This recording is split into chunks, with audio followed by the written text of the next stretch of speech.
అండి welcome back to our channel Mamata academy. ఈరోజు మన టాపిక్ వచ్చేసి కార్డేటా నాన్ కార్డేటాకి మధ్య డిఫరెన్సెస్ అనేవి చూద్దాం. ఇది వచ్చేసి మనకి టీజీ సెట్ అనేది ఇప్పుడు పడింది కదా, మనకి డిసెంబర్లో ఎగ్జామ్ అయితే జరగడం ఉంది. సో దానికి హెల్ప్ఫుల్ అవుతుంది అన్నమాట. ఓకేనా. ఫస్ట్ వచ్చేసి కార్డేటా నాన్ కార్డేటాకి డిఫరెన్స్ చూద్దాం. కార్డేటా వచ్చేసి నోటోకార్డ్ ప్రెజెంట్, నోటోకార్డ్ ఉన్న వాటిని మనం కార్డేటా అంటాము. నోటోకార్డ్ ఈజ్ యాబ్సెంట్, నోటోకార్డ్ అనేది యాబ్సెంట్ అయిన వాటిని, అంటే నోటోకార్డ్ లేని దాన్ని నోటోకార్డ్ నాన్ కార్డేట్స్ అంటాం. ఓకేనా. ఇందులో వచ్చేసి కార్డేటాలో central nervous system is dorsal. Central nervous system CNS అనేది డోర్సల్గా లొకేట్ అయి ఉంటుంది, హాలో అండ్ సింగిల్గా ఉంటుంది. నాన్ కార్డేట్లో వచ్చేసి central nervous system is ventral, solid and double. అర్థమైందా? Central nervous system is ventral, ఇందులో అయితే మనకి డోర్సల్, ఇందులో అయితే వెంట్రల్. సాలిడ్ అండ్ డబుల్, ఇది చూసేసి హాలో అండ్ సింగిల్. గుర్తుంచుకోండి. Pharynx perforated by gill slits. Gill slits are absent in non chordates. Gill slits అనేవి ప్రెజెంట్ అయి ఉంటాయి కార్డేటాలో. Heart is ventral. నాన్ కార్డేటాలో హార్ట్ ఈజ్ డోర్సల్. హార్ట్ అనేది డోర్సల్గా లొకేట్ అయి ఉంటుంది. ఇఫ్ ప్రెజెంట్, ఇన్ కేస్ ఉన్నట్లయితే డోర్సల్గా ఉంటుంది. ఓకేనా. నెక్స్ట్ కార్డేటాలో వచ్చి post anal tail is present.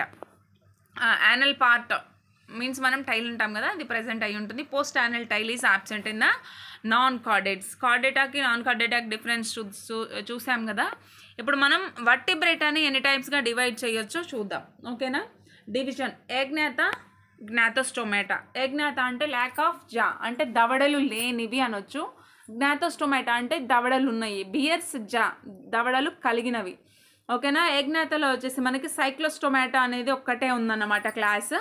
అదే జ్ఞాతోస్టోమేటాలో తీసుకున్నట్లయితే సూపర్ క్లాసెస్ పైసెస్, టెట్రాపోడ్స్ రెండు ఉన్నాయి. పైసెస్లో వచ్చేసి కాండ్రెక్టిస్ క్లాస్, ఆస్ట్రిక్టిస్ క్లాస్ రెండు ఉన్నాయి.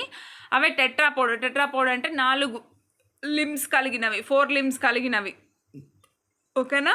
4 కాళ్ళు అనుకోవచ్చు. పోడాస్ అంటే లెగ్స్ అనుకోవచ్చు కదా.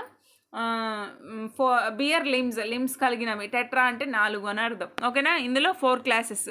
ఒకటి యాంఫీబియా, రెప్టైల్స్, ఎయిర్స్ అండ్ మైమెల్స్. ఈ విధంగా మనం డివైడ్ చేయొచ్చు అన్నమాట వర్టిబ్రేటాని. ఓకేనా. అదే కాకుండా మళ్ళీ కార్డేటాకి నాన్ కార్డేటాకి డిఫరెన్స్ కూడా చూసాము. గుర్తుంచుకోండి. కార్డేటాలో వచ్చేసి మనకి నోటోకార్డ్ ప్రెజెంట్ అయి ఉంటే కార్డేటా అంటాం, నోటోకార్డ్ లేకపోతే నాన్ కార్డేటా అంటాం. సెంట్రల్ సిఎన్ఎస్ వచ్చేసి మనకి డోర్సల్గా ఉంటుంది, ఎందులో అంటే కార్డేటాలో. వెంట్రల్గా ఎందులో ఉంటుందంటే నాన్ కార్డేటాలో. ఓకేనా. సాలిడ్ అండ్ డబుల్ వచ్చేసి నాన్ కార్డేటాలో ఉంటుంది, హాలో అండ్ సింగిల్ వచ్చేసి కార్డేటాలో అనమాట. Pharynx perforated by gill slits in chordates. Gill slits are absent in non chordates. Heart is ventral. Heart అనేది వెంట్రల్గా ఉంటుంది కార్డేటా అన్నిటికీ కూడా. ఓకేనా. Heart is dorsal if present. ఆ హార్ట్ అనేది డోర్సల్గా ఉంటుంది ఇఫ్ ప్రెజెంట్, ఇన్ కేస్ ఉన్నట్లయితే కనుక. ఓకేనా. హార్ట్ లేనివి కూడా ఉంటాయి నాన్ కార్డేటాలో. A post anal part is present, అంటే పోస్ట్ యానల్ టైల్ అంటాం కదా, అది కార్డేటాలో కనిపిస్తుంది. నాన్ కార్డేటాలో అది కనిపించదు.